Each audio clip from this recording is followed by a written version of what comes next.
पहले भाग में जंगे बदर कैसे शुरू हुआ उसका जिक्र किया। अब मैदान ए बद्र कैसे शुरू हुआ जाने। फिर नबी करीम सल्लल्लाहु अलैहि वसल्लम ने उस कच्चे कुएं पर एक हौज तालाब बनवाया जहां इस्लामी सेना ने डेरा डाला था।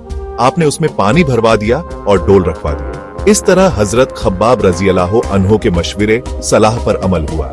इसके बाद से हजरत खब्बाब रजी अल्लाह अन्हो को झिराए, समझदार और बुद्धिमान कहा जाने लगा। इस मौके पर हजरत सद बिन मुआज रजी अल्लाह अन्हो ने नबी सल्लल्लाहु अलैहि वसल्लम से अर्ज किया, ए अल्लाह के रसूल, क्यों ना हम आपके लिए एक अरीश, खजूर की शाखाओं और पत्तों से बना हुआ एक साया करने वाला स्थान बना दें। आप इसमें तशरीफ रखें, पास में आपकी सवारियां तैयार रहें और हम दुश्मन से जाकर मुकाबला करें। नबी सल्लल्लाहु अलैहि वसल्लम ने इस सलाह को कबूल किया। चूंकि यह जगह ऊंचे टीले पर बनाई गई थी, इसलिए आप सल्लल्लाहु अलैहि वसल्लम वहां से पूरे युद्ध क्षेत्र का मुआयना कर सकते थे। जब सहाबा रजी अल्लाह अन्हुम ने पूछा कि आपके साथ यहां कौन रहेगा ताकि कोई मुशरिक, मक्का के काफिर आपके करीब ना आ सके, तो हजरत अली रजी अल्लाह अन्हु फरमाते हैं, अल्लाह की कसम, यह सुनकर हम में से अबू बकर सिद्दीक रजी अल्लाह अन्हु आगे बढ़े और अपनी तलवार का साया नबी सल्लल्लाहु अलैहि वसल्लम के सिर पर करते हुए बोले, जो भी आप तक पहुंचने की जुर्रत करेगा उसे पहले इस तलवार से निपटना होगा। नबी सल्लल्लाहु अलैहि वसल्लम ने उनकी इस हिम्मत भरी बात की वजह से उन्हें सबसे बहादुर करार दिया। जब युद्ध शुरू होने से पहले नबी सल्लल्लाहु अलैहि वसल्लम ने देखा कि काफिरों की सेना लोहे के कवच पहने हुए और हथियारों से लैस बढ़ी चली आ रही है, तो आपने अल्लाह से दुआ की, प्रॉफेट मुहम्मद, ए अल्लाह, यह कुरैश के लोग, यह तेरे दुश्मन घमंड में डूबे हुए तेरे हुक्म की मुखालफत और तेरे रसूल को झुठलाने के लिए आए हैं। ए अल्लाह, तूने मुझसे मदद और नुसरत का वादा किया है, तो अपनी मदद भेज दे। ए अल्लाह, इस काफिर फौज को आज हिलाकर रख दे। काफिरों ने अपने जासूस अमीर बिन वहब को इस्लामी फौज की तादाद यानी संख्या जानने के लिए भेजा।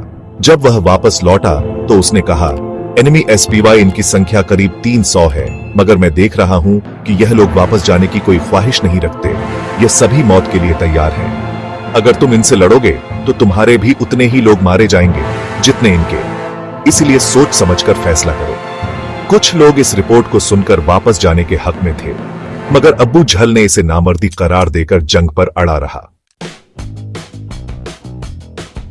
युद्ध से पहले असवद मखजूमी नाम के एक काफिर ने ऐलान किया, एनिमी सोल्जर, मैं अल्लाह के सामने कसम खाता हूं कि या तो इस्लामी फौज के हौज यानी तालाब से पानी पीऊंगा या इसे तोड़ दूंगा या इस कोशिश में मर जाऊंगा।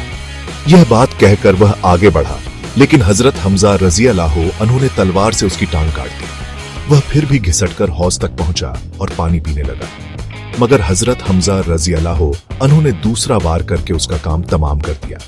अब जंग का असली आगाज हुआ।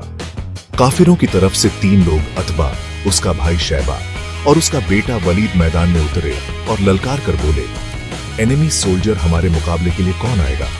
पहले अंसारी सहाबा मदीना के 3 भाई मुआज, मुअव्विज और औफ रजी अल्लाह अन्हुम सामने आए, लेकिन काफिरों ने कहा, एनिमी सोल्जर हम अपने बराबर के लोगों से लड़ेंगे, इन्हें वापस भेजो। नबी सल्लल्लाहु अलैहि वसल्लम ने फिर 3 मुहाजिरीन, मक्का से हिजरत करने वाले, को मुकाबले के लिए भेजा। हजरत उबैदा बिन हारिस रजी अल्लाह अन्हु जो बुजुर्ग थे, हजरत हमजा रजी अल्लाह अन्हु और हजरत अली रजी अल्लाह अन्हु। हजरत हमजा रजी अल्लाह अन्हु ने शैबा को एक ही बार में मार दिया। हजरत अली रजी अल्लाह अन्हु ने वलीद को भी एक ही बार में खत्म कर दिया। हजरत उबैदा रजी अल्लाह अन्हु और अतबा में देर तक लड़ाई चली, जिसमें दोनों को चोटें आई। जब हजरत हमजा और हजरत अली ने अपने दुश्मनों को खत्म कर दिया, तो वे तुरंत हजरत उबैदा की मदद को पहुंचे और अतबा को मार डाला। इस तरह मैदान बद्र में इस्लाम की पहली जंग का आगाज हुआ और अल्लाह ने अपने रसूल सल्लल्लाहु अलैहि वसल्लम और सहाबा को जीत अता की। अब आखिर में अगर आपको यह जानकारी अच्छी लगी हो तो please like, share and subscribe जरूर करें। शुक्रिया।